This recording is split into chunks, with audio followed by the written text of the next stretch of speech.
তবে আত্মশুদ্ধির সবচেয়ে সংক্ষিপ্ত অথচ মৌলিক কথা হলো এই যে আল্লাহ রাসূল কোরআনের তেলাওয়াত করেছেন, তালিমে কিতাবের মাধ্যমে কোরআনের অর্থ বুঝিয়েছেন, তালিমে হিকমতের মাধ্যমে সেটাকে কর্মে পরিণত করেছেন, বাস্তবায়িত করেছেন। এখানে আল্লাহ নবীর দায়িত্ব ক্ষান্ত হয় নাই। সর্বশেষ দায়িত্ব হলো তাজকিয়া করেছেন। তাজকিয়ার অর্থ হলো যে কোরআন তুমি তেলাওয়াত করো না, তারপরে তালিমের মাধ্যমে যে কোরআনের অর্থ তুমি ব্যাখ্যা তুমি বুঝলা, তালিমে হিকমতের মাধ্যমে যে কোরআনের এক একটা বিধান তুমি তোমার জীবনে বাস্তবায়ন করো না, তোমার দেহের উপর বাস্তবায়ন করো না, সর্বশেষ হলো তাজকিয়া। এবার সেই কোরআনকে তুমি তোমার আখলাকে পরিণত করো, সেই কোরআনকে তুমি তোমার চরিত্রে পরিণত করো, শুধু কর্মে নয়, শুধু কর্মে নয়, শুধু বাস্তবে নয়, শুধুমাত্র জমিনে নয়, শুধুমাত্র দেহের আর আরকান অর্থাৎ নিজের দেহের অঙ্গ প্রত্যঙ্গের মধ্যে নয়, বরং অঙ্গ প্রত্যঙ্গের মধ্যে বাস্তবায়ন করা, এটা হলো তালিমে হিকমত। অঙ্গ প্রত্যঙ্গের মধ্যে বাস্তবায়ন করা, এটা হলো তালিমে হিকমত। জমিনের মধ্যে কোরআনের বিধান কায়েম করা, এটা হলো তালিমে হিকমত।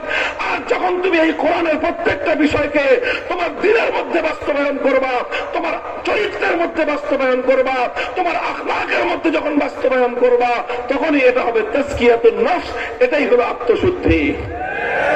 এই জন্য আল্লাহ নবী সম্পর্কে, নবীর সিরাত সম্পর্কে সবচেয়ে সংক্ষিপ্ত অথচ সবচেয়ে পূর্ণাঙ্গ কথা কি বললাম? সবচেয়ে সংক্ষিপ্ত অথচ সবচেয়ে পূর্ণাঙ্গ কথা কি? কানা খুলুকুহু আল কোরআন। সিরাতুন নবী সম্পর্কে এর চেয়ে জামে মানে কথা আর কেউ বলতে পারবে না। সিরাতুন নবী, আমার নবীর সিরাত কেমন ছিল, আমার নবীর আখলাক কেমন ছিল, আমার নবীর চরিত্র মাধুর্য কেমন ছিল, আল্লাহর নবীর চরিত্র সম্পর্কে এর চেয়ে সংক্ষিপ্ত ভাবে পূর্ণাঙ্গ ভাবে আর কিছু বলা সম্ভব নয়। আমার নবীর চরিত্র ছিল কানা খুলুকুহু আল কোরআন। কোরআন যা বলেছে আমার নবীর চরিত্রে সেটা বাস্তবায়িত হয়েছে। এই কাজ হাক্কানি মাশায়েখে ইজাম বিভিন্ন খানকাহি মেহনতের মাধ্যমে জাতির মধ্যে সচল রেখেছেন। কথা বলেন ঠিক না বেঠিক? এই মিয়া, আলেম ছাড়া তেলাওয়াতে কিতাব হবে না, আলেম ছাড়া তালিমে কিতাব হবে না, আলেম ছাড়া তালিমে হিকমত হবে না, আলেম ছাড়া তাজকিয়া হবে না। সেই আলেম ছাড়া ইসলাম চলে কিভাবে? আখেরি পয়গাম, আখেরি পয়গাম তোমাদের কাছে, যারা আল্লাহর পয়গম্বরের এই দ্বীনের বাস্তবায়ন সাজতে চাও, যারা আল্লাহর কিতাবকে দ্বীনের পক্ষে ধারণ করতে চাও, এই চার কাজ যে কোনো একটা কাজের সাথে তোমার সম্পর্ক থাকতে হবে, অন্য কাজগুলোকে সহযোগিতা করতে হবে। তুমি সিরাতুন নবীর এক অংশকে বাদ দিয়ে আরেক অংশকে, এক অংশের সঙ্গে বিরোধ তৈরি করে আরেক অংশ বাস্তবায়ন করলে তুমি সত্যিকার সিরাতের উপর উঠতে পারো নাই।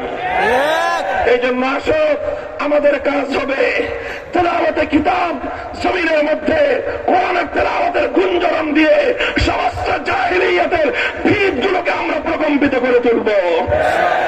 কোরআনের তালিম ঘরে ঘরে ছড়িয়ে দিয়ে ঘরগুলো থেকে জাহিলিয়াতের অন্ধকার দূর করব। তালিমে হিকমতের প্রত্যেকটা মেহনত যেন সমাজে চালু থাকে। যেই মেহনত নিয়ে ষড়যন্ত্র হবে, সম্মিলিত হবে সেই ষড়যন্ত্রের মোকাবেলা করব। তাজকিয়ার মাধ্যমে একটা কোরআনী আখলাক গঠন করে ইনশাআল্লাহ আমরা সিরাতুন নবীকে নিজেদের জীবনে পরিপূর্ণ ধারণ করব। আল্লাহ পাক রব্বুল আলামিন আমাদের সকলকে তৌফিক দান করেন।